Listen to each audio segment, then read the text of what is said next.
Here we are, a day early. Yeah, Sunday. Wonder whose bright idea that was. Yeah, I know. Yeah. Well, it turns out it's going to work out better anyway. I think we're powering speed. 908-751-0211. And like us on Facebook and the good old iTunes, but you already know where we are. Nice of you to join us, Todd. Yeah. I'm glad you made it. 70 seconds before we started. He's over there pushing every button on every computer because he was watching TV. Yeah. Well, I was watching TV for the show, so. Watching Grey's Anatomy. Nothing wrong with that. No, McDreamy. No. Nothing wrong with a little Grey's Anatomy here and there. Oh, God. So, yeah, sorry about this Sunday afternoon deal, but... Whose idea was that again? It was mine. Okay. I have to go to New York City tomorrow. It's not that far. Yeah, I know, but I don't think I can get back. And I'm going to Florida Tuesday, so I just needed some time. Where are you going on Tuesday? Florida? No. Yeah, I'm going. No. Yeah, I've been watching the weather on Weather Underground. We're going to get like 0.3 of an inch up until about 6 o'clock in the morning. On when? On Tuesday morning. Well, they were saying it's going to start snowing on Monday night. Monday night, like 2 a.m. Really? So it's 0.2 from then to then? Yeah. I'm just being hopeful. My weather stuff says 3 to 5. When you flying out? Tuesday during the day? No, Tuesday, 7:29 a.m. Oh, okay. Yeah, you should probably be all right then. That's what I'm thinking.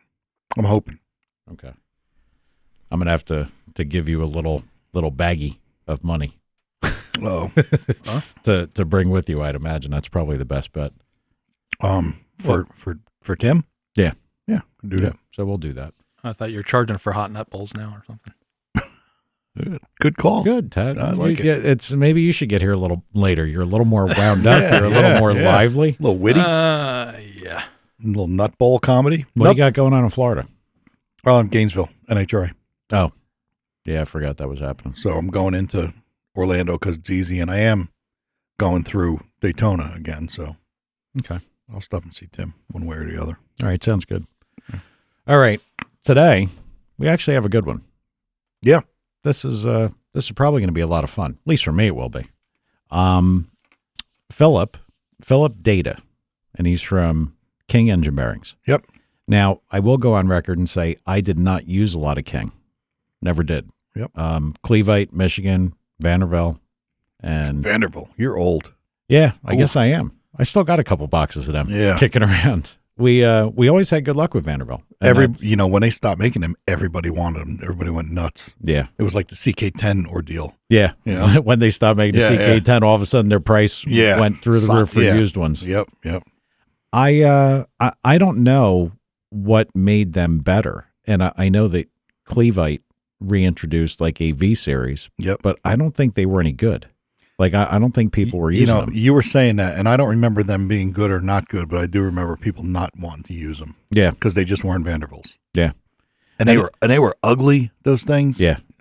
But man, everybody loved them. Well, it was funny because when we were talking about the Vanderbilt thing, I had to sit there and think about it for a minute. And I think we got a lot of Vanderbilt from Manly.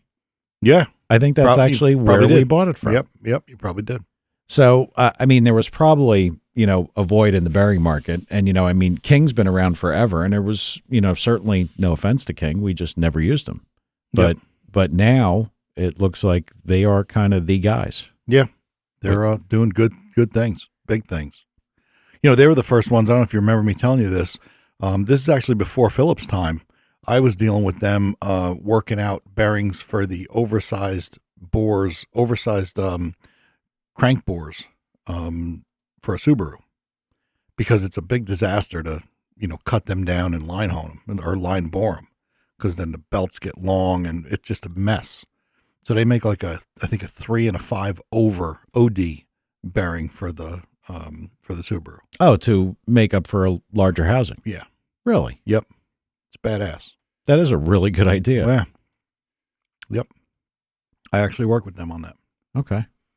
No, and I'm hoping that he's, can talk about coatings, the different types, what they see from them. Yeah. We talked about, bearing shape. Yep. And what effect that really has. I have my thought. That's going to be a good, because we have differing thoughts on it. Well, what's your thought? And I believe, God, what is the term for that? I don't know. But your thought was, well, I'll say what my thought is. My thought is there is taper in the bearing from 12 and 6 to the parting lines because of the crush involved. So the OD of the bearing isn't round until you put it into. But that now it's not making sense to me either. But you're saying they're tapered. Yeah, they are, absolutely. And God, what is... He should be able to tell us this. I can't believe, I must be getting older because this is a vocabulary word that I should know. Volute? Volute, yes. See, I know volute, but I don't know that one. Well, you Why learned do I that think here. it's like a cellular? But that was a bearing company, ACL, or God damn it, I can't remember what the term for that is. But anyway, He may know that too. if I'm sure he does, he's a bearing guy. If you took a bearing and you torqued it in a housing, like we talked about checking bearing clearance, and we don't have to go down the route of like a guy with a mic and then sets his dial bore gauge, and it's just stupid. Yep. But if you were dial boring a housing with a rod in it, you'll see as you move With a bearing in it. with a bearing in it, yeah. As you move closer to the parting lines, you'll see that the clearance gets wild. Like you'd be like, "Oh my God, something's wrong." But that's why you check a bearing at 6 and 12. That you have to. And you told me that yesterday, and honestly, my deficiency is I've never had to worry too much about that. We just have to make, big ends round. Yeah. And if you think about this, the reason what I was always saying, it's to allow for housing distortion at the parting line. That's, because that's what would happen. That's where it would pull in. Where does a rod pull in? Yeah, could be. You could be right. I wasn't arguing that hard yesterday. And Pat, by the way, do you have anything to add? I'm just, listening into your bearing stuff, All right. Ted has no bearing on the subject. No, he really doesn't. There you go. Nothing. I don't have enough technical side as to why you really do that, but I do know that if you look at a bearing and you look at its contact, and the contact, if you have proper clearance and the contact isn't what you want, you might need more or less taper in the bearing. Mm-hmm. And, I've heard people adjust that over the years. And I think more than anything, it's to probably handle problematic cases. Like if you have something that moves a lot. Well, how would you adjust that? When you hone the rod? No. It's bearing manufacturer. How much taper they have. And it was a listed, like a listed spec? Yeah. Like an X bearing, like an X something? Well, I don't think you could go like if we were talking about like say Clevite. I don't think you could go from a 663 whatever, HX or H, right. 0 or if for standard. I don't think there was another designation to change the taper, but I think there was a different series. Like instead of an H, now it might have been a Y or whatever. And I believe there was a different amount of taper in a P and a H bearing. Like the two different types of series bearings. That's making sense now. Yeah, there's more to it. There's definitely more to it. And I'm hoping that Phillip can shed a little bit of light on this. Yeah. I don't know why they make them this way. I don't know what they do to make the changes, but I do know that, it exists. It's just not ever something. I think people really run into this in the bearing shaping when they get into something that's kind of off normal. They're having an issue that they're trying to correct. Yep. Like maybe a rod that's too light for the situation and it's moving around, or something with a lot of weight. At the moment it turns around. Yeah, like think about like the NHRA Superstock stuff. Big, giant, heavy piston because you got to have a stock compression distance. You got to use a stock length rod, so it makes the top of the piston, bigger. Didn't you used to have use a stock rod? Yes. So I told that whole story. It had to be really bad. That was way back in the day. Yeah, I told that whole story about those rods that I won't mention. Oliver had a lot of trouble with them back then. Yeah. And there's a little side note for somebody. This is going to be kind of off the subject. Did you trash Bill Lutz? No. I don't know what the fuck these guys were talking about. Well, there's only one guy asking me if I had a problem with him. I said no. Yeah. All I did was I talked about him, and it's what we're referencing, I just did a tad because everybody listening is like, what? Yeah. No, well, they might have heard the show. I did talk about him on the show. All right. So hold on. A couple things to go back. There's a couple things. Number one, Power and Speed fan page set up by the guys, the Small Tire Mafia guys. Mm-hmm. Aaron from, Down Under. Okay. He's the guy that set all that up. And I didn't even know that. Yes. Yeah, I didn't do it, and Lord knows Tad didn't do it. I thought we were a fan page. No. We have a fan page. So. Yeah, but the fan page is done by those guys set it up. I didn't even know we had fans. Yes, we do. Yes, we do. And like the guy Kevin, he's the one that tells me like where a lot of stuff is. Kevin is instrumental, by the way, in this, and I can't thank him enough. He's the guy that's made all the contact with the Drag Week guys. Kevin 323K? Yes.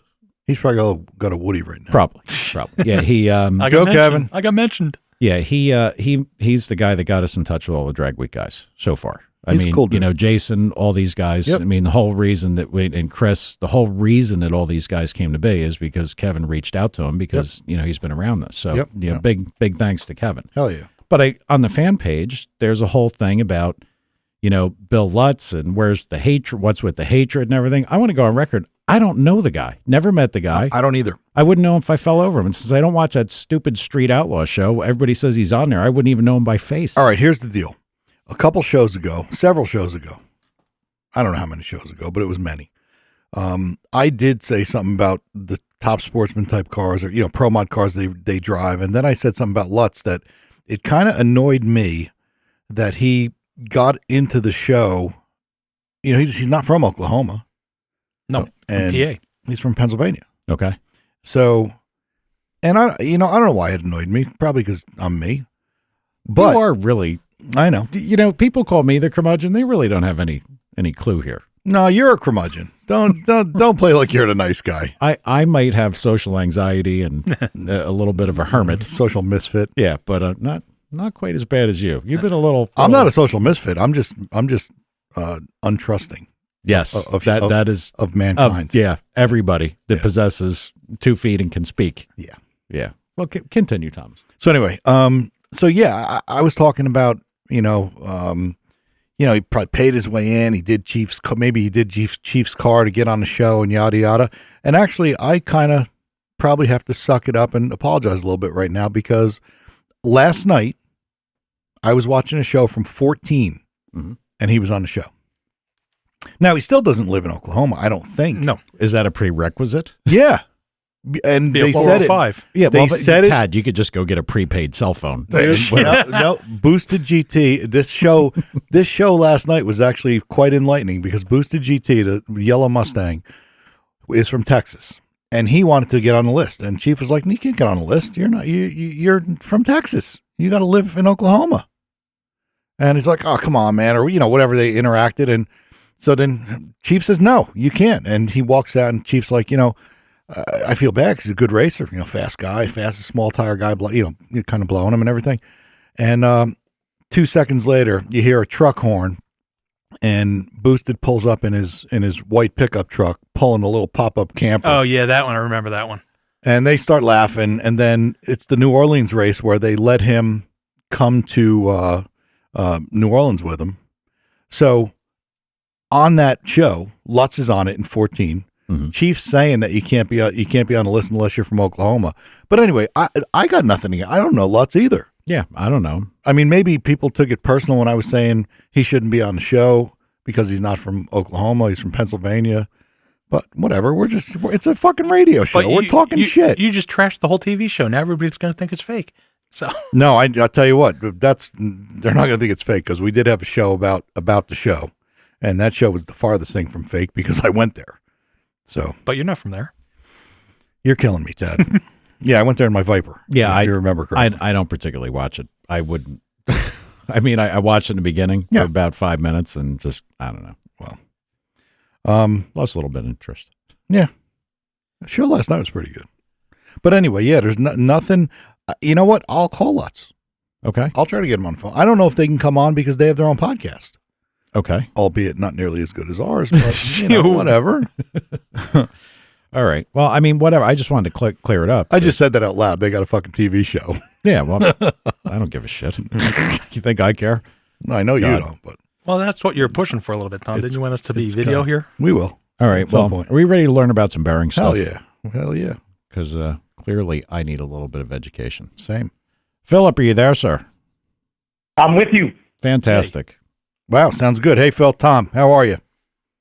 I'm good. How are you, sir? Good, man. Appreciate you coming on. Phil and I spent a full day together at a Titan Motorsports show last week, and I got to learn I got to learn a little bit about bearings, and met him and one of his sales guys, and it was a pretty good day.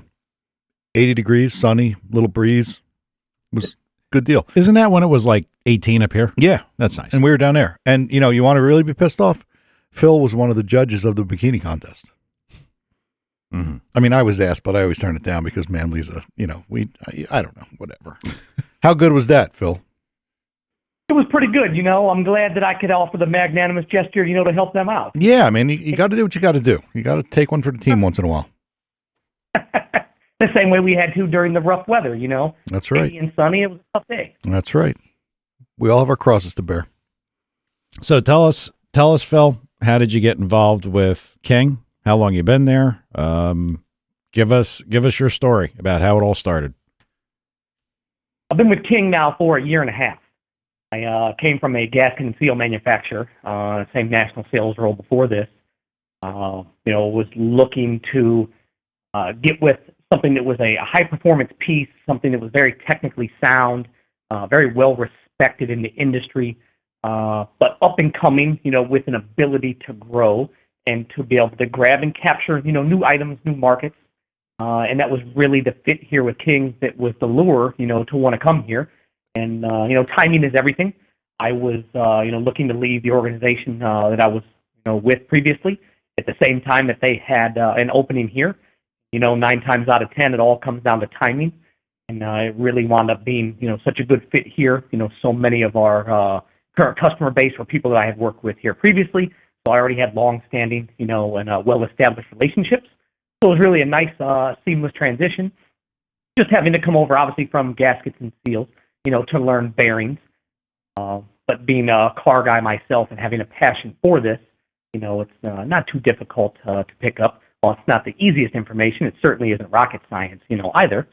But definitely a fresh and innovative, organization here, which makes it, so fun, on a daily basis to be able to work, for what we do. Excellent. Yeah. I mean, in my past, in a past lifetime, I built an awful lot of engines, an awful lot. You installed a couple sets of bearings. Couple sets of bearings. Yep. Never actually ran across or used King for ourselves. And it is no disrespect to the company, but I think that during the time that we were doing this, there were like the big guys. Like we had the discussion that it was Vanderbilt until they went away. And then everybody kind of got, shuffled into Clevite. But I mean, I've used, to say I've never used King is not fair. I probably used some of everything depending on what we were trying to do. And, Clevite, Federal, I mean, used everything. I don't even know. Is Federal still around anymore or no? I don't know. Well, they are. They are? Okay. Yeah, they are. They are for sure. All right. So, I mean, I've used everybody's, but like the reason that we always did the things we did is, I'm trying to say this the way that I mean it because I don't want it to come out the wrong way. If, engine building practices are okay, probably everything should survive. And sometimes you do what you do to get clearance. Like we knew Federals ran a little looser than Clevites. Clevites were a little tighter. It seems like that some of the bearing companies have stepped up like 9s, 10s, and 11s. And then so you could get a 9 coated. I mean, there's a lot of things you can do to alter bearing clearance today. And Tom was just telling me that something that I didn't know, that you guys actually make oversized OD housings for certain applications. And that's pretty neat. Yeah. We've become, widely, known for that, whether that is on the housing bore, whether it's oversized flange, and the oversized housing bore is so important on some of these applications, to be able to salvage these blocks, without having to scrap that and grab a new block and start over. Mm-hmm. So whether that's going to be a 2 over, a 5 over, a 10, we even offer a 20 over on the GMLS. So that's something that when I talked earlier about that fresh, innovative look, that's another piece of the pie here that we really focus on for the high performance applications, or to be able to have those offerings. And it's very, it's so widely and well respected, from engine builders to be able to have that option. Because at the end of the day, it saves them money and saves their customer money. Yeah, it's a big deal. It's a big deal. I mean, you would have used that when you were building engines. Of course, because there were certain instances where you had to use a timing chain, and then you're looking for a gear that runs a little little big, Yeah. and you're jerking around It's trying a to pain, make it's a pain in the ass. Is all it is. It would be really nice if there was a center line distance, and the block was machined to the proper distance. And okay, your main bearing housing is 5 over. Moving on. And here's your 5 over bearing series. I know. Perfect. I know. Absolutely would have done it. Yep. If it were only that easy every time. Yeah, I guess the only thing that's wrong with that is that then, boy, you get into a whole sequence of events, because then you've got a 5 over housing, and you got a 5 over housing in pluses, minuses, standards, codeds. It starts to bring your inventory requirement way up. Bunch of stocking numbers. Well, a lot of it's on, sorry, Phil, go ahead. For a challenge there, but it's definitely a worthwhile challenge to have. Yeah, I would agree. We were talking about some of the technical points in bearings. Could you go over some of the things that at least from the King side, like the things that you guys focus on? Because we were talking about the aspects of like taper in the bearing, aspects of coating, oiling types and locations. There's a lot to this. You know what? If you don't mind, Phil, can we talk about the taper? Because Mike and I were talking about it yesterday, and I don't have a lot of experience with it because, we just, our deal is we got to make our connecting rods round. But Mike says there's taper at the parting line. There is. So when you start to look at this, as we were talking about at the Titan show last weekend, when you take 2 half shells and you put that together, it still isn't completely round. So when you measure the bearing and you go from the crown of the bearing to approximately 3/8 of an inch from the parting line, there is some taper that's there. We call it our eccentricity there. That's the word. Damn it. Mike couldn't think of it. He was saying cellular, or macro-degenerative, volute kind of shit. You volute. Anyway. We can make it sound really technical. And so when you look at that, one of the most important parts of our process is running it's called our NSIM program. It stands for Engine Simulation. And the neatest part of this is we can put just about anything together in this program to be able to show whether we had an excessive amount of eccentricity, a small amount of eccentricity, a super tight clearance, a really wide open clearance, running the engine with absolutely no oil. So we can pretty much feature anything that's going to happen and then see, okay, how does this affect the bearing and everything around it? So this is one of the first things that we do in our tech lab before we ever start to look at what can be produced, so that we can see exactly what crush level needs to be, placed into this bearing, what eccentricity level needs to be placed in this bearing, what material should we use for the bearing. I'll get into that a little later. That's another thing that, we're very popular for, because we have so many different options when it comes to material choice as well. It's not just, okay, I've got a bimetal bearing or a trimetal bearing and, rest at that. It's not that easy. So when you talk about that eccentricity, one thing that you need to be able to keep intact, you're trying to develop the best oil wedge that you have. So you need to be able to have that stable lubrication, at all points there. So how much eccentricity do you want? How big, medium or small do you need that? And that varies by application. That varies by load. So it's not just one specific eccentricity value for every bearing, every make, every application that you have. So that makes sense that like a bearing that would be, say, a street series bearing would have a different series than a race bearing, or a different amount of eccentricity in the bearing. Very well said. The race series always has a different eccentricity value built into it.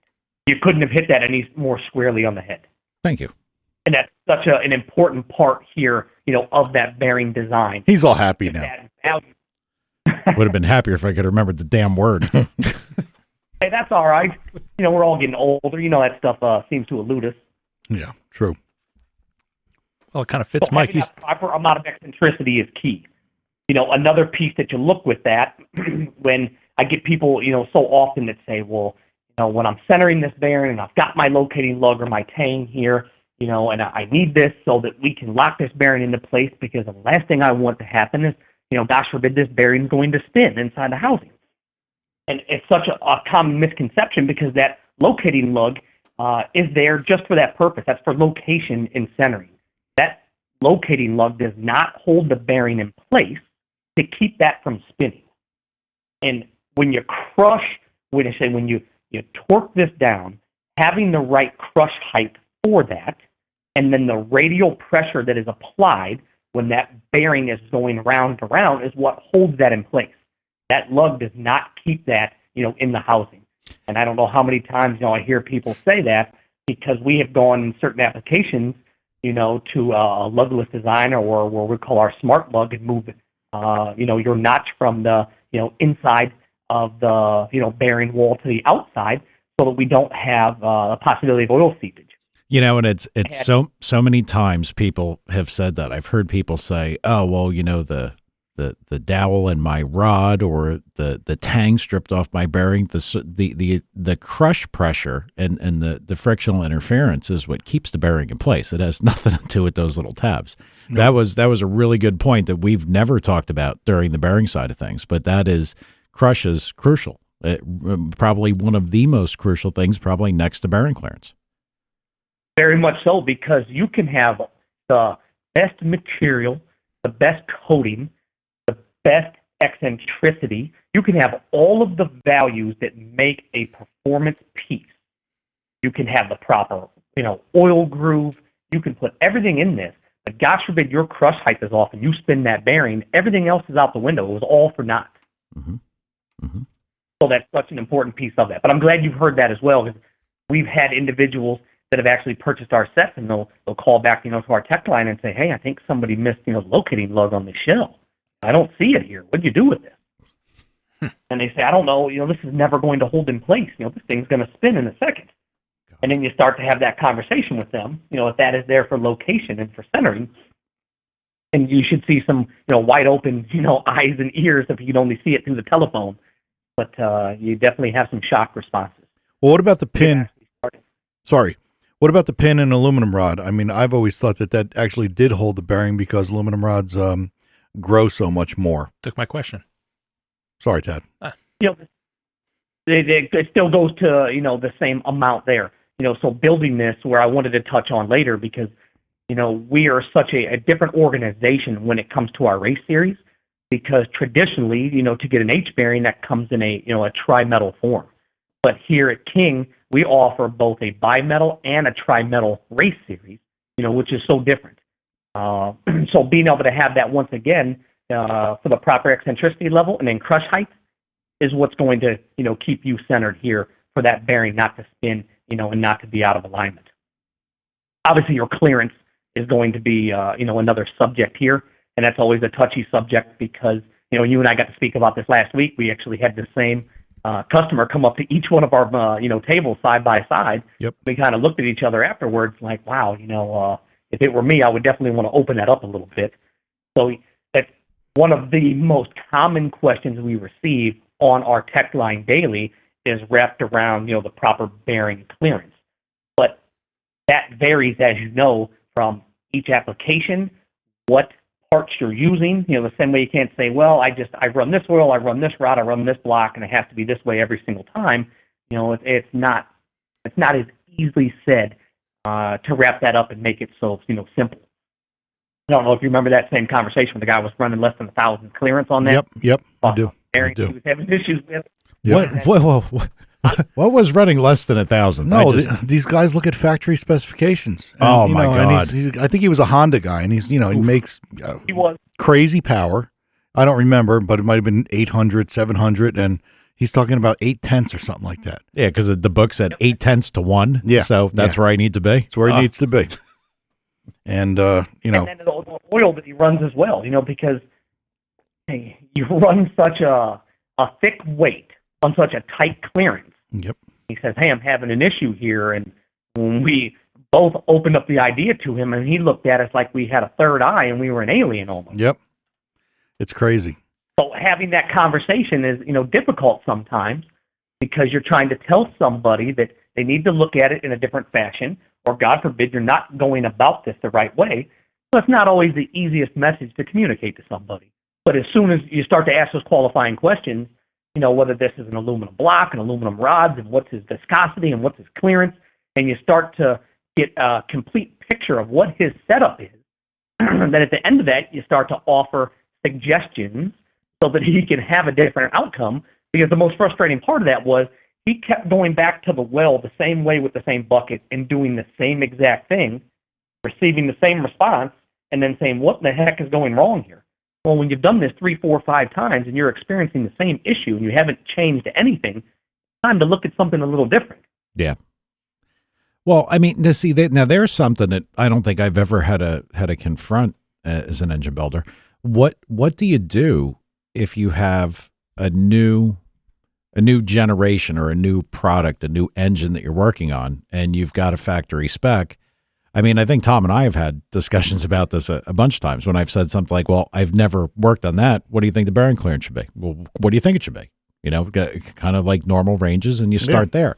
But I've never sat here and actually analyzed why I would increase or decrease bearing clearance based on what I've seen the bearings come out looking like. I don't think I've ever been in a position where I looked at a bearing and said, ooh, that looks ugly, I need to make a change, with the exception of that one goofy block that we'll tell that story later. Yeah. But yeah, I don't think, I mean, what's your guideline? Like how would a customer ascertain what he needs to do if a bearing clearance adjustment is in order, aside from having a burned up shell where the bearing used to be? And that's one of the most important pieces that you're talking about. What does that shell look like when it comes out? You know, you and I got to have the conversation last weekend that when something goes in, obviously it's brand new and it looks pretty and it's fantastic, but I could care less what it looks like when it goes in. I want to see when it's been beat on and it's been raced, what does it look like when it comes out and it's time to freshen that motor? So is that bearing pounded out? Do you have edge loading? Gosh forbid, do you have a material issue there and you're starting to have some delamination and the material's coming apart? Do you have a dirty system and you've got junk and debris running through it and you can see so much, gook that's embedded into the bearing? So there's so many different factors that you can look at here, and obviously the wear pattern on the bearing as well, to be able to see, what's going on with that motor. And one of the most difficult questions to answer is when you start to talk about that clearance, because that varies from situation to situation. So what is the application? What is the block? What's the rod? What's the horsepower? Is this forced induction? How hard are you beating on it? What are you using it in as well? Is this going to be a short duration, 1/8 or 1/4 mile drag guy? Is this going to be a longer duration, circle track? Maybe this is a sprint car and a dirt track. Is this going to be an offshore application? So many of these, boat motors today, are just absolutely nuts with the horsepower that they put out. So it's not only the application, but it's how it's being used is going to help dictate what you're looking at. Okay. Not only for what your clearance is, but with what our best option is here. As I said earlier, we have a bimetal and a trimetal race series. So we never want to reinvent the bearing wheel, with somebody and try and take somebody from A to Z and completely start over when they have, many years, sometimes decades of experience doing this. Because, and I'm sure you've seen this, some of the trimetal guys, you may have the most improved bimetal race series, may be the best fit for them, but they've never used anything other than a trimetal piece. And trying to offer them that bimetal set, you'd have a better chance of winning the lottery. Well, why don't you touch on that? Like, what is the pros and cons of a bi and a tri? For our bimetal race series, the best applications are going to be the short duration and the high load, high horsepower engines. So the guys that are running 1/8 mile, 1/4 mile that have a tremendous amount of horsepower and load on the engine and the bearing, but it's only going to be for a short period of time. You're only leaning on that. Even take the pro mods. We have guys that run upwards of 2,500 to 3,000 horsepower and run our HP series, which is our bimetal race series, and they absolutely love that. And when you're talking 3,000 horsepower, that's an awful lot of load. So you take properties, that's a little bit of a softer piece. So you start to talk about embeddability. You start to talk about it supports crank deflection better. It's got a higher melting temperature as well. And then depending on what type of crank you run, our bimetal race series is infused with silicon, and those properties help as a polishing agent when you start to talk about, what type of crankshaft, you have. So those, cast iron cranks, that infused silicon is going to help with seizure and premature bearing wear. Mm-hmm. So there are definite advantages to wanting to run that, but we also have plenty of guys that run our XP tri-metal race series that gets an electroplated overlay, and it holds up fine in that application as well. But we tend to steer people towards the bimetal piece, and we have many high horsepower builders and drivers that rely on that. Well, you said a key word, embeddability. Explain to everybody what that means so they understand why that's important in a bearing for a given application. So obviously you want to have the cleanest oiling system as possible. But even in the cleanest engine, you know you're going to have something that's running through that. That's never going to be, completely 100% debris clear. Now, with that said, when you start to think about your housing, your journal, the hydrodynamic wedge, the oil there that is lifting that, when you start to talk about your mains, from keeping that away from the crankshaft, if you have debris, you want to be able to pick that up and embed that into the bearing, the shells themselves, rather than throwing that back at the crankshaft. Because, I hate to say this, but, at the end of the day, the bearings are much less expensive than what your crankshaft is. So you're always trying to think about, how do I protect and maintain that crankshaft, especially in some of these, high horsepower applications. These crankshafts are a really pretty penny. And not that a bearing set is cheap, but it is definitely less expensive than what your crank is. So you don't want to be able to throw that debris and whatever is running through that system back at the crank to be able to tear your crank down. So the embeddability, is a huge part. And when you talk about embeddability, it's not as easy as just saying, okay, one material, one application will embed better than the other. It also comes down to kind of a size of particle. And as I said earlier, you want to be able to have the cleanest oiling system as possible. But even with that, you're going to have something running through that. Mm-hmm. Not saying that you want metal shards and gunk to be able to float through your system, and your filter is just a complete mess. But even the cleanest system has something in it. Yeah, no matter how hard you try, from time to time, you're going to see like a little piece of radish went through your bearing. Made a nice little zinger around it. Nothing you can do. Nope. Correct. All right. Well, that's interesting. We have a couple questions from our listeners, if I may. We'll go back to that for just a second, but I just want to finish up the bearing surface thing. So are you basically telling the listeners that the bimetal bearing is a softer bearing, so it can kind of withstand the pounding without delamination? Is that one of the arguments for bimetal versus a trimetal? Well, the delamination, for having the material come apart is a little bit of a different situation there. It is a softer material. So gosh forbid you do get into a situation where you have metal-to-metal contact. In so many cases, with these aluminum blocks today, you really get things moving around a lot. And with crank deflection, it is able to support that, a little bit better because it is a softer material, yes.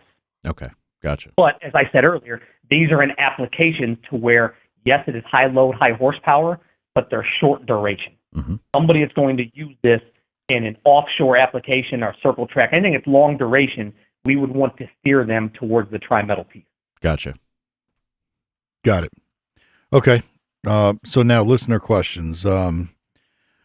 We have one guy asking, what bearing would you recommend for a street race application, say a drag week type car that races a lot and still has lots of street miles? So I'm going to take a guess. This car makes maybe 800 to 1,000 wheel horsepower. They do drive it a lot, but it gets a bunch of, quarter mile hits. One thing I would want to know also, and I hate to do this, but we always want to be able to get as much information around that package as possible. So what type of block is he running? What type of crank? What type of rods? And then is this going to be naturally aspirated, or is he spraying this with nitrous, or is this possibly a turbo car, as well, or pro-charged? Because all of that has an effect on what his complete setup is. Okay. So I hate to answer a question with a question. No, that's all right. He's listening live, so if he could give us some more info, then we'll edit that question. Let's while we're waiting for him, Why don't we talk about coatings? Mike, you've been interested in coatings, and we just had somebody ask about coatings in the chat room. So, well, referencing back the very first time, and I said this just a couple shows back, I think, when I was gushing over K-Tech, and we got to have those guys back on too. yeah, When I took the very first, engine apart from K-Tech, that when we got involved in a refreshing program for a couple of the teams, they had a blue coated bearing, and we're like, Yep. the hell's this? I mean, bright blue, like nitrous bottle blue. And I don't know whose coating that was, but that was the first time. And it was really weird. When you put oil on it, you could feel how slippery it was. It's like a shatter coating. Yeah, it was really strange. Yeah. It was crazy how it felt. But that was the first time that I had seen coatings. And then, there's been a progression probably well beyond what I've even seen, just because I haven't looked at this in as much detail as I would have several years ago. So I think the coatings have a lot of merit. Some people argue that they're snake oil, moneymaker. My position always was, as an engine builder, is that the coating is great. If it gives you any insurance, any added benefit, it's worthwhile. But if you're going to have a bearing burn up, it's going to burn up. The coating's not going to save you. But let's let the bearing guy answer. Yep. And when you talk about individuals that see that in a negative light and use the term snake oil, it always cracks me up. And you have people that have used something before in a coated application, and unfortunately it didn't work out for them, so then they walk away with a lasting negative impression, unfortunately. And one thing that we have seen, as we have just released our tri-metal race series, it's called our PMAX coat, so that is our latest and greatest release at King, and it's a polymer-coated tri-metal race series bearing. And the most important thing that we were working on for this was to be able to have, an enhanced wear-resistant piece, something that's going to hold up. As we talked, last week, I spend so much time traveling around the country, working with our distributors, working with their customers, and it's one of the most enjoyable pieces of my job when you get to walk into somebody's shop and really have these intelligent discussions. When they lend you, 30 minutes of their time when they're busy trying to get a build done, and you start to talk about what they see, what they like, what they dislike. And when you talk to somebody that has a negative impression of a coating, they say, okay, we tried it, it wiped early, it didn't last, there's no sense in me doing this. So we fast forward now to our latest release, our PMAX coat, and the one thing that we have seen both from our engine simulation program, our dyno testing, and our on-track real-world in-race cars that we tested before we released this was the wear pattern to this. The resistance was fantastic. We had individuals in California that ran this. They brought our rod shells back to us at PRI in December in Indianapolis, and they had made 20 or 25 track passes. They had 7 or 8 dyno sessions on this. You're talking about a Honda race application where they're putting 1,200 horsepower out of a little 4-cylinder, 50-some pounds of boost. So they're really leaning on this sucker hard. And they were so excited. And when we saw the rod shells, they looked almost brand new, like they just came out of the package. And that's what somebody is looking for. As we spoke earlier, sure looks good when it goes in a motor, but who cares? What does it look like when it comes out and it's time to freshen that motor? And to have that enhanced wear-resistant piece here for his motor, he was like, look, I don't want to do anything else now. This is the only piece I'm ever going to buy from you, type of thing. So I was like, well, hold on a second. We got to get it into mass production here for you. But, I'm glad that this has worked out that well. And that's the most important, aspect to this.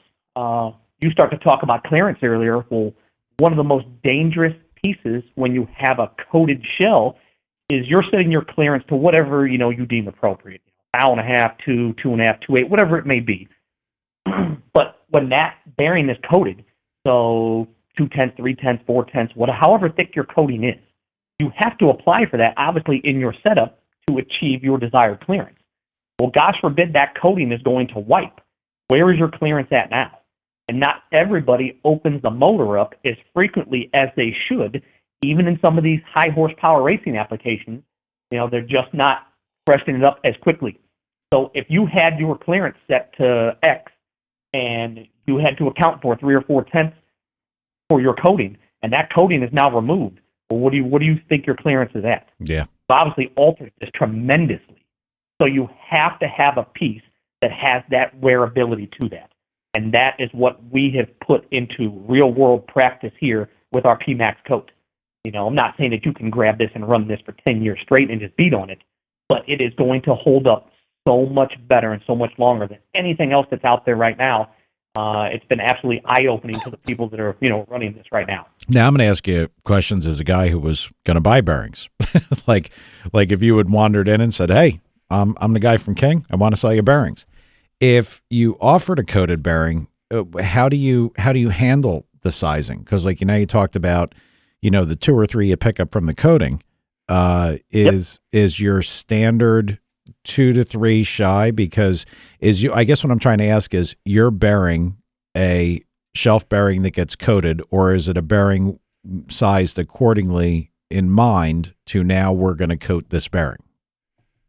So and this is probably the neatest aspect of this, and I'm glad you asked this question, because since we are doing our coating in-house, and this is done by us at King at our factory in Israel, so we can sell you an XP Tri-Metal Race Series, which is non-coated, that receives our electroplated overlay, or we could sell you our XPC, which is our Tri-Metal Coated Race Series bearing that gets the PMAX coat.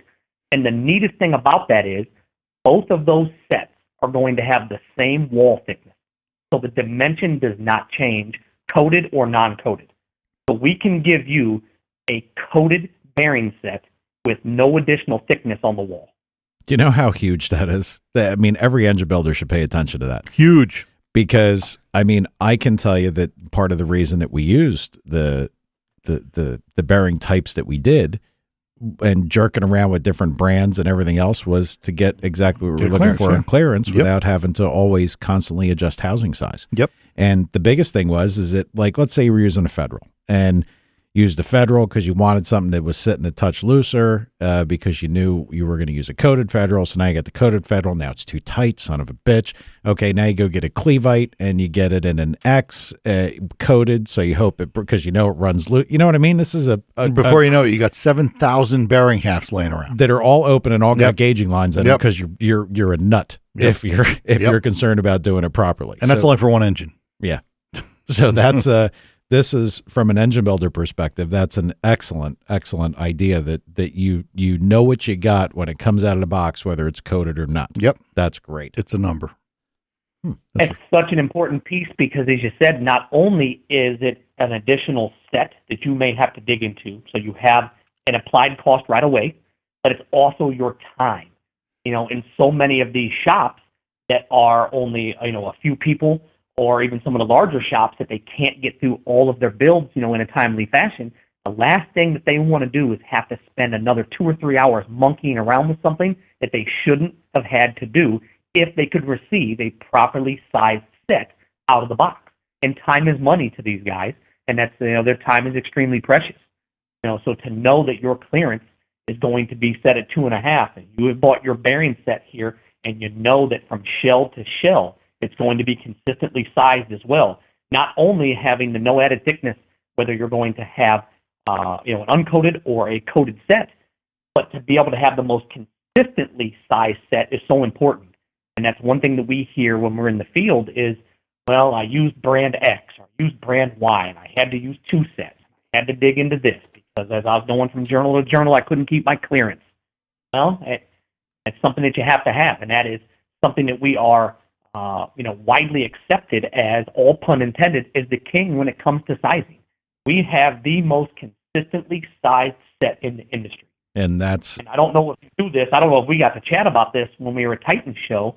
Not a lot of people know that we supply approximately 70% of the internal combustion aviation engines. Yeah, we did talk about aviation a little bit, because I was telling you we steer clear of that. From it's a very different ballgame. So when you talk about your certifications, so to be able to be certified by the FAA and the International Aerospace Quality Group, for our AS certification, it is a completely different ball of wax than what you would get here, for automobile. So to be able to hold something to a much tighter tolerance and have stricter guidelines, if you can trust, without trying to dumb this down, if you can trust our bearing in an aviation, engine, in an airplane, then why wouldn't you be able to trust our engine bearing in your automobile? Sounds like a salesman. Yeah. Well, I mean, You can say it like that, but you can't make it any easier than that. No. Well, it sounds right to me, but Yeah, it does, no doubt. then I got to tell you, as a guy who's looked at more than a few Robinson little helicopters, and Yeah. you see there's a whole bunch of like quarter 20 rod ends holding all the shit that's turning above your head together. That ain't a good feeling. No. I know. Hey, Not a big fan. the guy that asked about what bearings to use in his drag week car happens to be on hold right now. Would you mind taking the question directly from him? I would love to speak with him. All right, hang on a second. Let me get him in here. PJ, you there? I'm here. What's up? You hoser. Yeah. What's going on? Nothing. So you got a question on bearings, and then probably what we're going to do is we're going to put you back on hold because you're gonna come back on and talk about some drag week stuff for us. Yeah, for sure. So, all right, shoot with your question. All right, so I'm putting a new short block in the car this year, and I've got dart block, scat crank, scat rods, standard stroke, 3-inch stroke. Looking for that 8 to 1,000 turbo application, EFI, pump gas, and C16 under boost. What would you do for bearings on that thing? Because I obviously need to buy a full set. Cam, crank, rod, all of it. You said it's a turbo application. How much boost are we talking? As much as it takes, but probably 20, 25. And you're going to use this as a drag car and as a street car? Yeah. In the summertime, I drive the thing to work, to the grocery store, road trips, 1,000 miles on a weekend kind of deal. And then it does drag week as well. And this year I'm planning on driving it to drag week, which is like 2,000 miles each way. So, Wow. That's a good haul. What class do you run? street race small block, power outer. Oh, so you're gonna drive all that way just to get beat up by us? oh, I knew that was coming. You hoser? Absolutely. I'm busting, dude. Oh, I know. You're going to run pump gas with this? Pump gas on the street, and then when I take it down the track, it goes to the race fuel. Okay. And you're running C16 when you're running race fuel? Yep. What have you used previously? Are you, I don't know if you got to hear our conversation earlier, are you a specific individual that's tied to a bimetal piece or trimetal piece? I am not tied to anything. This is the first V8 I've ever done with boost on it. Prior to this, I've done Volkswagen and Audi stuff, so this is all new in that sense. My last motor was a nitrous thing. I ran some Clevites in it. So I kind of went off some suggestions of people that I know. This is a new ball game. I'm putting it together myself. It's 100%. I'm open to suggestion on what's going to work because I don't have the time nor the money to put it together 12 times trying to fix things that somebody suggested that wouldn't work. There you go. You just hit the nail on the head. You couldn't have said that, any more completely. What engine is this? Small block Ford. It's going to be a 306. Okay. Ultimately, here, the best piece that I think that would suit you moving forward without having to open this engine up frequently, and because you're going to be using this, on the street, on a log haul, a quarter-mile track drag. Now, this is something where coding that we were speaking of earlier, would be, the most important for you because of that enhanced wear. While you're taking this to the store, obviously that's an easy drive. The 2,000-mile trip, as long as everything else is set up, that's not going to be an issue. But then as soon as you get it to the track and you start going boost at this, and you start taking your, 8 quarter-mile passes, you want something that's going to be able to hold up for you without having to open this back up, consistently, to see not only your clearance, but what the wear looks like on that bearing. So depending upon how quickly you're putting this motor together, because we don't have all of our applications released and on the shelf for our PMAX coat series right now. Yep. How quickly do you need this put together? I want it in the car in May. We would have enough So time for about that. a month and a half. Yeah. I would recommend it's going to be our tri-metal bearing. We are going to come out with a coating for our bi-metal bearing as well, but we're not there yet. So I would recommend our tri-metal piece with the PMAX coat on this. I think that's going to be the best longevity situation for you going forward. For how you're going to use that motor and what you're going to throw at it, this PMAX coat will hold up very well for you.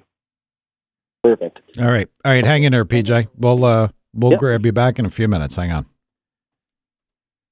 All righty. Yeah, it was good. Yeah. So, He's going to have a blast. yeah, he will. He will. Just curiously, because he may ask, where can he buy King bearings? He's in Alberta, Canada. He could buy probably moose feed, but I don't know where he would get King bearings. ERI is one of our larger distributors. Oh, Rick Miller. Yes. I know them. Rick is retiring if you don't know. Yeah, I do know. Yep. Yeah. Sad to see him go. Rick is a fantastic gentleman. He really is. He is. He's one of the most enjoyable people to sit down and talk with. Actually, Talk shop, talk technical, or just talk personal. yeah. So he's so fun to talk to. Oddly enough, they're having that trade show that they have every year, I think coming up this year. So, I'll probably see you up there before he retires. I think Forward to it. Yeah. So, So depending on, obviously, if he wants to get something out of Canada without coming down here to the States, ERI, carries the best stock, of our product in Canada. okay. I can get him with a customer, in his area from ERI. So that's actually good to know. I think they have 220 members, and I know of a couple good ones in Alberta. So, that's fine. I'll take care of that. Excellent. I appreciate that. Yeah, no big. I think we covered a lot of the kind of the questions that I would have. Yeah, we did. I mean, I don't know what other things the listeners would want to hear about, but I mean, the bearing selection, we talked about clearance, we talked about coatings. I mean, to me, the clearance is primary issue. Yeah. I mean, clearance and crush. Well, what usually happens, we always remember things that we want to ask after. So, maybe Phil, if you don't mind, what happens usually is our listeners will start throwing questions at us, in a week or so. And, who knows, maybe 2-3 months down the road, we'll have you on again and give you a new set of problems to cure. Oh, I'd love the opportunity. I can't thank you enough for having me on here today. This was fantastic, and look forward to anything else that I could do with you guys going forward. All right, great, cool. All right, well, plug your deal. Give them your your numbers, your website stuff, and everything. Our website is kingbearings.com.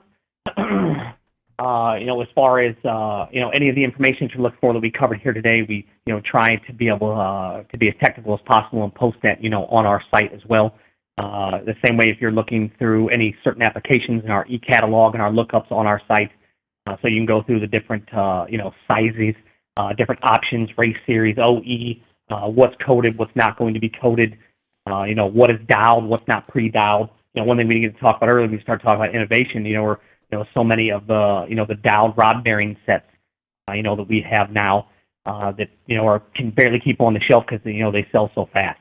So being able to look, through our e-catalog for anything you need, and then obviously, reaching out to us, in our New Jersey location, in our facility. Our numbers are on our website, again, everywhere. It's the easiest way to get in touch with us, is off the web.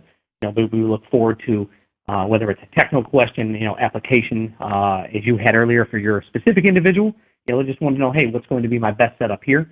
We can transfer that call to our specific tech line, to where you can walk through anything with you. So if, any of your listeners today have any specific questions, be another ability for them to reach us rather than, having to wait to get on your podcast again.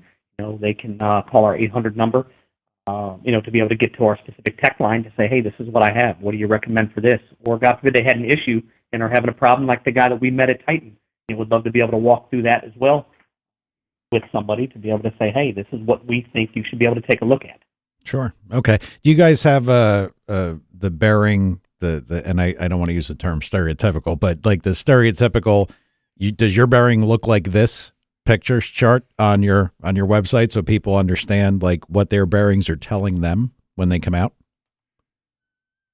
We have a specific wall chart, that we use for that for, bearing wear. Yep.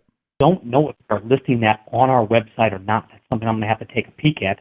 It's something that we distribute when we're in the field all the time, so that you look through those different factors. What is your wear pattern? Did you, what I said earlier, was that bearing pounded out? Did you have edge loading? Did you receive cracking and fatigue? I forget what you called that when we were together last weekend. Something with an alligator crack, or what did you call that? Yeah, alligatoring, fretting, whatever. There's a lot of things people called it. Yep. So being able to have that, obviously, is key. But I don't know if we list that chart and that visual on our website. Okay. Well, I didn't mean to put you on something there that isn't published, but yeah, it's a good thing so people have a better understanding of what they're looking to cure, to listen to what their bearings are actually telling them. You're exactly right, and that is the most important part, is to be able to look at that, study it, and analyze that so that you can determine what is going on, with the system and the build and what has to be changed. Because it varies, from situation to situation. It's not just one thing that you can fix, and that's going to be a cure-all, to be able to stop something. Okay. All right. Perfect. Anything else, Thomas? No, I'm good. All right, man. Well, Phillip, thank you very much for coming on, and we're going to make sure anybody's got bearing questions, they get them over to you. Yeah, we appreciate it. For sure. I appreciate it. Thanks. Thanks again for your time. Oh, thanks. No problem. Phil, we'll do it again, man. I'll see you out on the road. Perfect. Have a good one, guys. Okay, man. Thanks. You too. See ya. Bye-bye.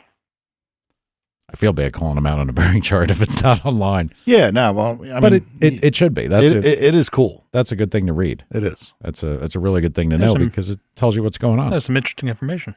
Well, I think so. Yeah. I mean, the thing that I like the most about it from the engine building perspective, clearance nut. I want to be within a range no matter what. It was always one of the biggest problems that, I'd really like to use a coated, but this particular situation, nothing fits. You're like, son of a bitch. I mean, it's nice if it's like that. Yep. I'm pretty happy with that. All right, so I guess we're gonna get PJ back. I grabbed that while we were waiting. Oh, that's fantastic. Let me see if I can get him back on here. They're laughing about the moose comment. Already. You there, PJ? I'm here. You guys are never going to live down Bob and Doug McKenzie. You know that, right? I can't. No, we're not. Those guy. Classic Canadian. Good times. All right. So, so you yourself, not only a Drag Week competitor, I didn't realize this, but you actually do a lot of authoring for Drag Week publications. So that's kind of interesting. Tell us about what you're doing with that stuff. Well, basically, go to Drag Week, tons of awesome people. Then you open the magazine, and you see the coverage of it, and they cover the top. They'll cover the Jeff Lutz or the Tom Baileys, Larry Larson, so on. Whoever had the fastest, most in-your-face car and numbers, right? Because it makes for a great story. Unfortunately, there's 400 other people that are there that are average people that don't necessarily have a Pro Mod or an all steel 6-second street car. There's a lot of guys that have 8-second, 9-second, 12-second, or one guy has a 22-second Rambler that he's taken just because his car didn't finish and he wasn't going to miss out on it. So I decided, I took this concept of let's talk about or expose the real Drag Week community to the world so that they know what they're getting into and how cool and how just awesome those people are and what that event's really about outside of the fastest of the fast. That's really cool that you do that because I could speak for myself and I'm sure for Mike. Mike can't wait to get out there and be involved in the camaraderie of Yes. all the people. Yeah, it's not even something you can put into words. We try to. I've been trying to capture some of that feeling, some of that camaraderie, how the family, the Drag Week family really is. But it's until you see it and live it. I mean, I was told about it before I ever did Drag Week, and then you go there and it's like just blows your mind that These people come from Sweden, Finland, Australia, England, Canada, all over the United States, and I mean all over the world. And they show up, and they get along. You know, and I'm going to say this, and then automatically I'm probably going to get accused of hating on a guy like Lutz. I find the classes that go like in the 850, like the Super Street class, and the classes that are kind of based on a very normal, conventional production car, a more exciting thing and a more interesting thing to read about. I agree. I mean, I'm not trying to pick on the guys that are going real fast, but they're making a street car last. I mean, a race car last. That's kind of not the idea of what a street car should be. You want a badass street car that, like I've always said, I could jump in and drive to Florida, or PJ could jump in and drive to the U.S. from Canada. Yep. That's awesome. Yeah. And I mean, it's not taken away from those guys that have those cars, because what they do is absolutely incredible. But it's not realistic for 95% of the population. And when you see guys there that show up with everything from, there's guys with 13, 14-second Camaros that they put their blood, sweat, and tears in just the same as Jeff Lutz does. Doesn't mean that his car is any less cool or any less important to him. It just isn't as fast. And covering that, and whenever that car, I mean, there's a couple of brothers called Bill and Kyle Scheel who have a Camaro that their family had. Their dad got him racing with it. He passed away before they were able to do drag week, so they brought the car, and they're doing the cruise, and at 1 o'clock in the morning, they're broken down, side of the road, and here comes the group from Sweden, pulls up beside them.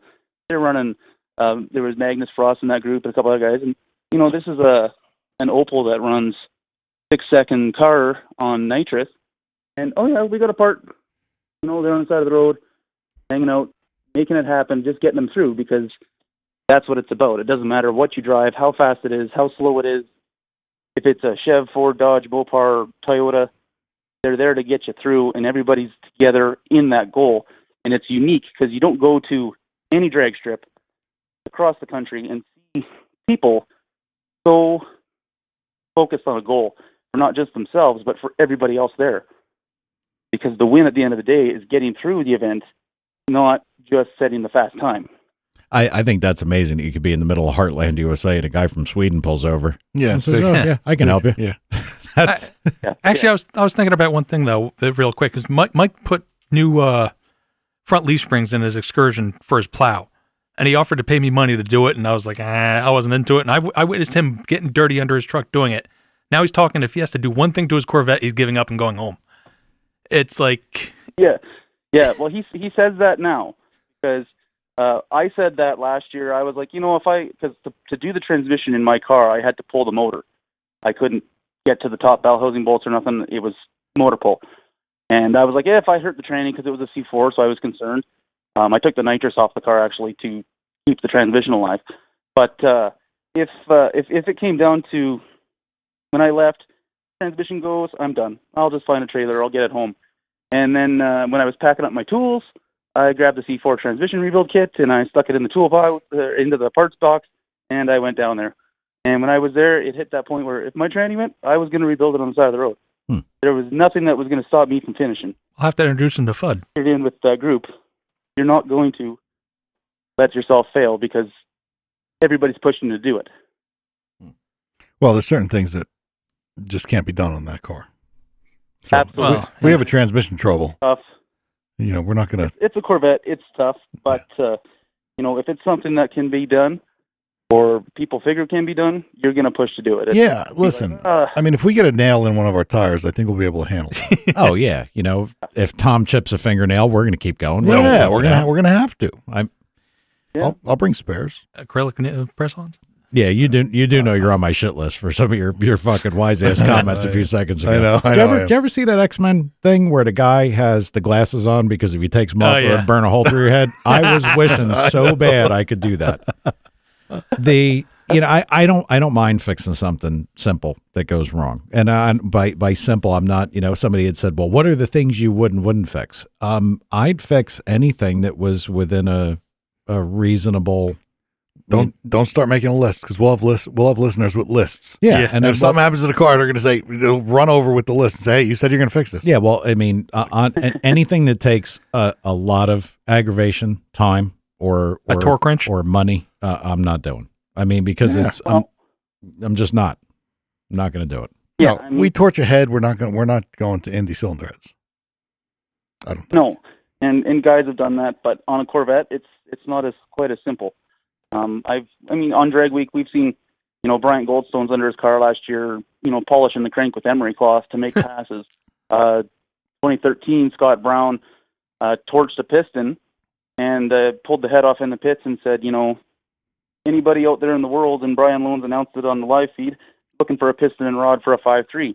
Well, he had a piston and rod delivered from some fan out on the interwebs that heard, and he rebuilt the car and finished the day instead of driving it home.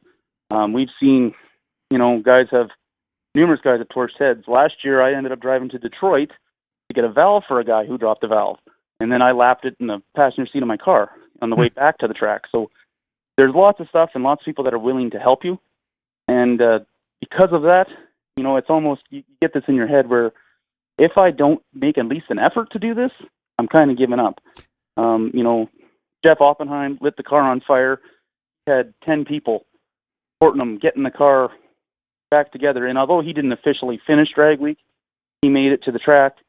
He raced on the final day, did a last pass, and, he won the Spirit of the Event award because he never gave up. Right. And that's the biggest thing, is just that group of people pushes you to do things you would never have thought you would do. Most people have their car light on fire. It sits in the garage for the next 5 years. He had it driving in 2 days, racing in 2 days. Well, I can assure you the one thing I will not be doing is polishing the journal of a crankshaft under the car. No, if the car starts on fire, we'll put it out. Yeah, we'll put it out. Yeah. I was going to say, yeah. I'll pick up the fire extinguishers. You guys shouldn't have any problems with the motor eating itself, I would hope. Well, let me ask you a question here. You did a story on the guy who, and I apologize to all my listeners. I am a retard. And I mean, that can be sound clipped, played all over the internet, whatever you want. He definitely is. I cannot remember names for the life of me. That's a slogan for your shirts. Yes, that's perfect. What's your name? I can't remember names, but there's a guy that I even read, and I believe you wrote the article, with a Corvette that did this, and I think it was third time's a charm. What kind of stuff did he have go wrong that were so problematic for him? Well, he started off at third time's a charm because it took him he had an orange Corvette he did on the first year that something broke, I don't remember. And then he got the silver car, and he took him 3 attempts on that to finish drag week with the silver car. And when he first got the car, he hadn't had tons of miles in it. It was like that thing, it's a Lingenfelter built car originally, and it off the foot brake, 2,000 RPM, it runs 920s like a bracket car. Day in, day out, doesn't matter. It'll do it on gravel. So he was pretty confident in the car. And then the first time they went out there, they had some significant wiring and fuel pump issues that he didn't know the car well enough at that point to be able to figure out how to do it. If that would have been the third year of doing it, he could have fixed that fuel pump issue. But at that point, he didn't know the car. Again, that came down to making sure stuff like your fuel pumps are accessible and you know how to get them, because it's a killer of cars. And, on a Corvette, they're not easy to work on. So that was a big thing that he took in and fixed for the second year.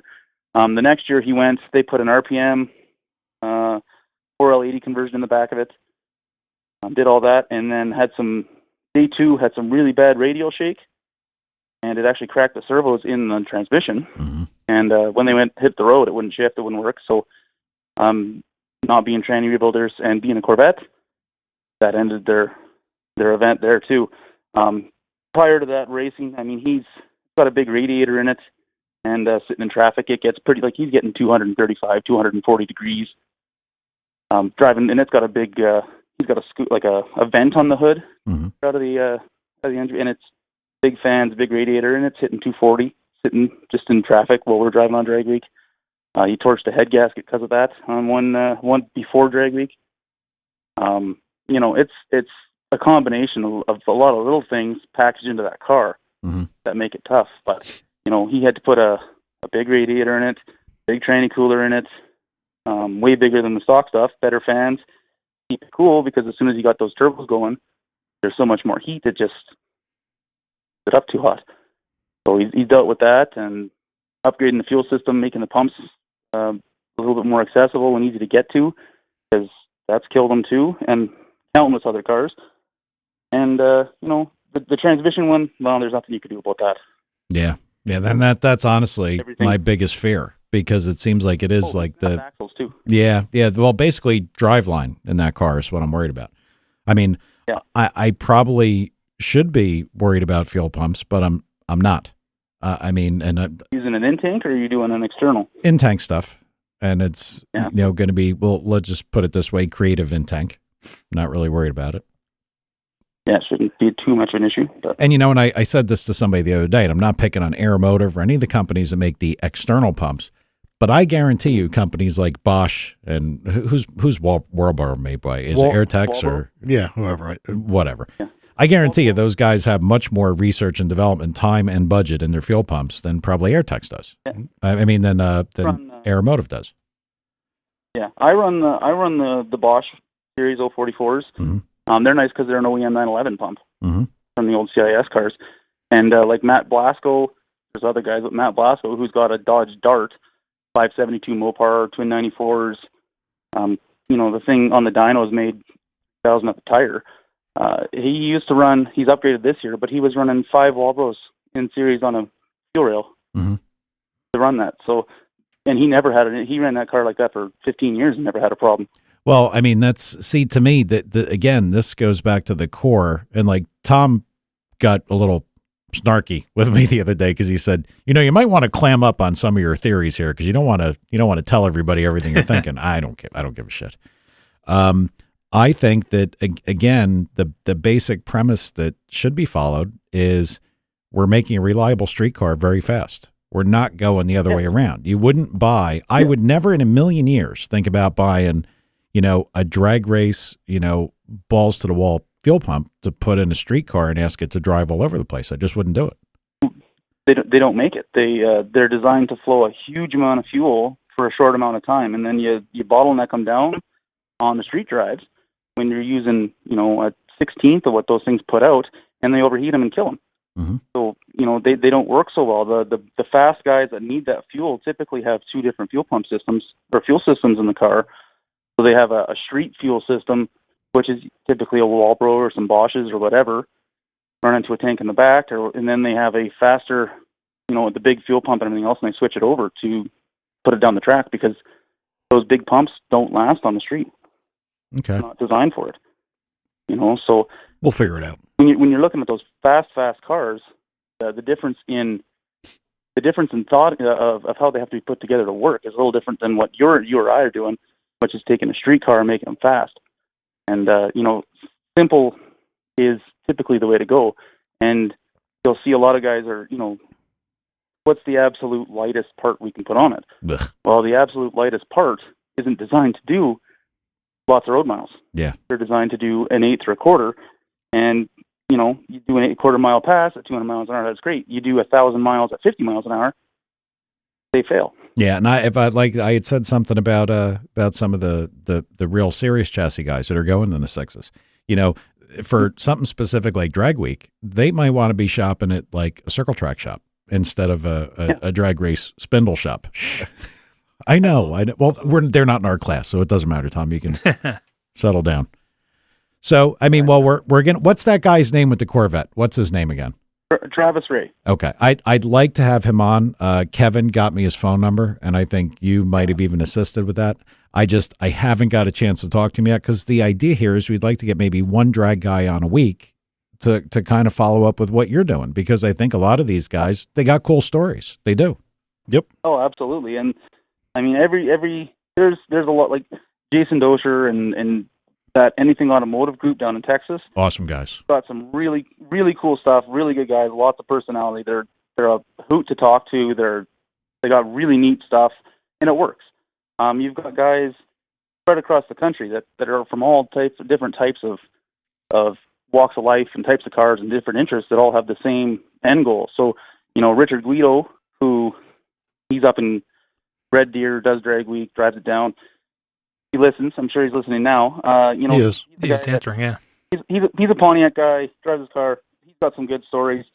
His brother Bob, who he's coming down as a co-driver this year. I mean, that his Mustang, he's the guy that's put into the wall on drag week and finished the week. Found a wheel, everything else. So there's countless stories from a lot of these guys that just don't get heard, and having that opportunity really shows you what it's about. And by the time you guys make it down there, the car's done, you guys show up on that first day, you're going to have your eyes open to just how incredible what Freiberger put together years ago and what it's grown into, because it's just unlike anything else. I mean, I like the whole concept, and I've said it all along. Like I like the way this format is, because there is some sort of rules. I talked about this before, and I talked about like an LS class. I would love to have this is the motor you can use. It must be this motor. It must be this cylinder head. Factory internals, you're allowed, let's say, turbos, whatever you want to do, but you can't change the base configuration. And it can go in a Mustang, it can go whatever you can fit it in, but you got to weigh this. I would love a heads-up class with just a little bit of rules to make sure that everybody ain't, going nuts in one particular direction. I would love that. You want it to be rules, a 2-barrel carburetor. Then you're going to wipe it. You'll dominate. Well, not so much that, but like I've said all along, I mean, in order to have a real good game, you need real good rules. The only problem is the rules bring expense up. Yeah, because people find ways to do it always. Yep, like me. Yep. Yeah. And drag week, they lock the rule set in for 3 years, and then they go back and they reevaluate where it is, because they understand that the sport evolves. So the rule change 2 years ago. This will be the last year. Brought in the ultimate iron category. There's some guys expecting that there'll be fire extinguisher rules put in next year. Mm-hmm. New rule change. I know there's a lot of guys in the street race class that want to see the intercooler and water tank location change, because putting an intercooler in a water box under your hood kind of sucks. Yeah, I read that, and I thought that was kind of stupid. I wouldn't complain so much about the intercooler having to stay in the front of the car. I think that's kind of okay, because I mean, look, again, street car. Who the hell's gonna take their kid or their wife or their girlfriend or whatever for a ride? Excuse me, you have to sit in the back because the intercooler is sitting on the passenger seat. That's kind of stupid. Yeah. But the water tank, why couldn't I go in the back of the car? I mean, I thought that rule was kind of weird. Question that I'm trying to ask, because I have to package my intercooler and water tank under the hood of a 60 Ford Falcon. And if you've ever looked under the hood of a 60 Ford Falcon, you realize there's not enough space to put the V8, not to mention the intercooler, the water box, the turbo. They're pretty small. All right. Well, I mean, we know from talking to you last time, you drove all the way to hell down. You drove the whole event on a radial, on a drag radial. Yeah. Never changed tires. I did a couple days, because they just the way the car is, it's pretty hard to fit them. So they, with all the weight of the tools and stuff that I had in the trunk, they do rub every once in a while on the outside of the fender, because I've got a 1/16 of an inch on the inside and outside of the fender for those 235s. You put a street tire on, they don't have as much section width, but I don't change them out other than on drag week. How fast have you gone? It's done. Well, that was on motor last year, so it was 1280s. So it wasn't that fast. It ran 1150s with the spray on it, but I didn't run the nitrous on drag week. But you're a little bit faster this year. Yeah. So you're going to try to go 850 this year. I'm hoping for 9s is my actual goal. I'm hoping for 850 with a 1. Mm-hmm. I mean, that's that would. You could do 850 with. We'd be competitive with a 1. You would, you'd be very competitive. Wow. That's a difficult number to pull off day to day. But that street race small block category is the second, based on what people were looking like for registration numbers. It's the second largest class behind Street Machine Eliminator. And the number seems to be right around that 50-60 car mark. Yeah. Registered in that class this year. Street Machine Eliminator this year is only around 113, which is down for that. So everybody's going faster, pumping into that class. Yep. So, it's look, I mean, Tom always says we're winning. it's going to be a hell of a thing, and to me, it's a learning experience. Why is part of this, like when you talk about not fixing certain things? I don't think this is going to be the first year to do it. I mean, if things don't go well and we don't win, Tom, sorry to to rain on your parade, but I'd like to go back and do it again. So you mean you learn and you refine? That's kind of what you do.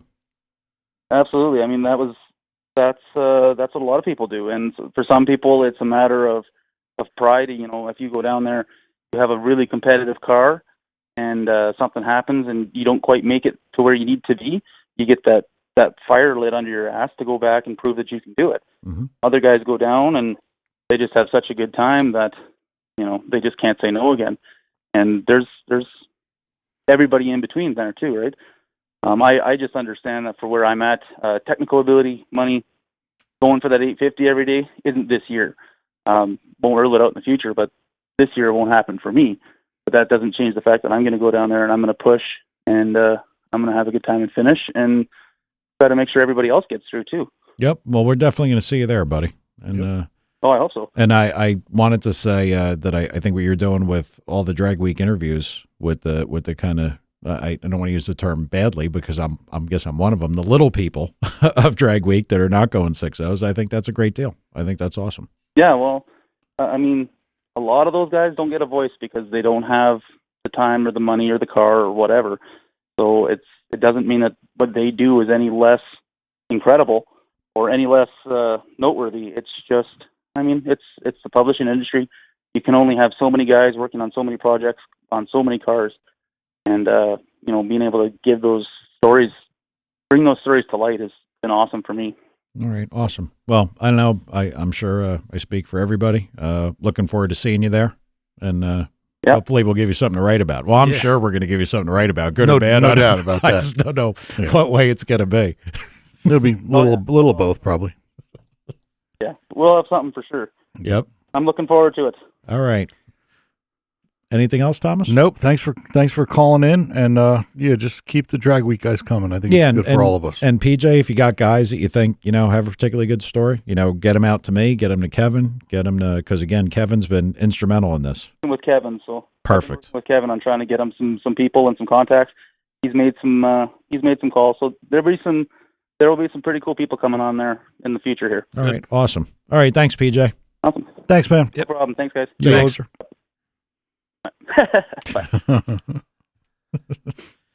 He's a good guy to talk to this, to talk about this stuff. about. I think it's pretty cool. Like these guys from Sweden, UK, all over. I mean, it's cool that people Australia, Italy. We got a guy listening from who's got a Chevelle over there. I don't even know how that happens. Yeah. I mean, but I think that, this just goes to show you that if, more people were into cars, I think we'd have a lot less trouble. Probably. A lot less trouble in this world. A lot more drag weeks. A lot more drag weeks. A lot more of happy people, I would think. But I think you're right. All right. So I guess you're going to take off. Yep. For lack of a better term. Poser. You'll be back for next week, though? Yep. Okay. Perfect. I'll be back Saturday. All right. Well, I think that was good. Learn something about bearings. Learn something about Drag Week. Yeah, good show. Yeah. All right. All right, everybody. We'll see you next week. We'll see you on Monday. Oh, yeah. Thanks again, as always.